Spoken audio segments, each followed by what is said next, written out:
I like to discuss lefties and righties, and I always learn something new, especially if they throw things at me, things they believe in, and those things are then so far-fetched that I would never have come to that alone. Like, for example, strength is bad. Okay, so we're talking left-wing, obviously. So strength is bad, because strength only serves the strong. So becoming strong is bad, because then you are strong and ruthless and oppressive. Oh, well, no.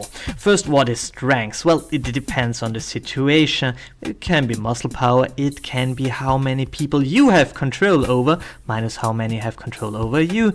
But let's focus on personal strength. In essence, personal strength of the mind, is how much you give to your surroundings, meaning energy and resources mostly, minus how much you take. A child and a sick person, for example, will be in this case weaker, and someone who is adult and healthy and willing to work is strong.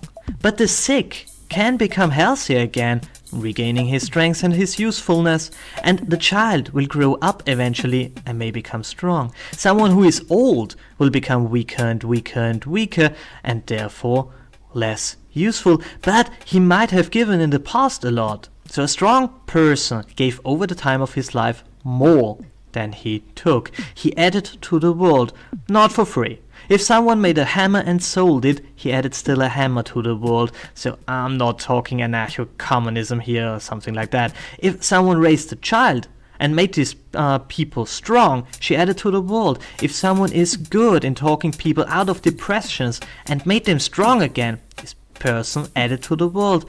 Even if you are good in kicking a ball into the air and people cheer to that, that also kind of adds to the world.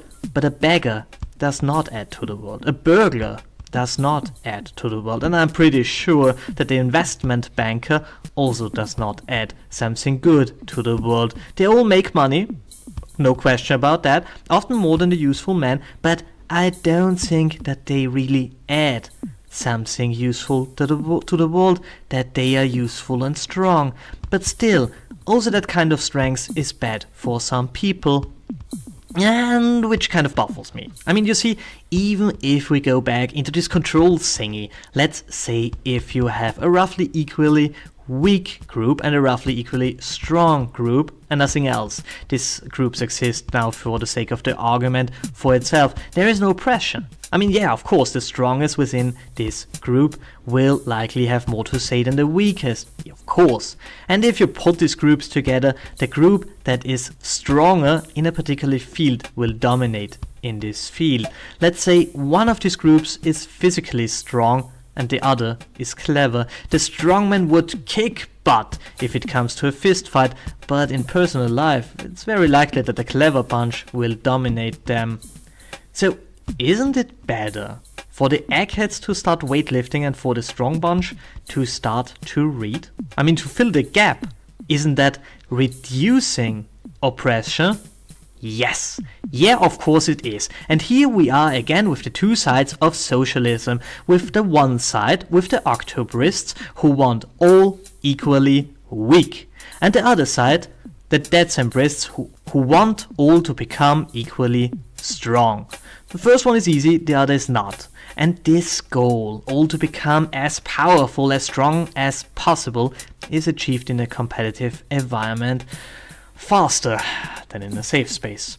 If you hate strength and love weakness, you will end up oppressed by the one who has the will to power, as Nietzsche would have said. This is why the Octobrist sect of the left, the communists, can never win. It takes a minority that has a will to power, a minority that can't be eradicated.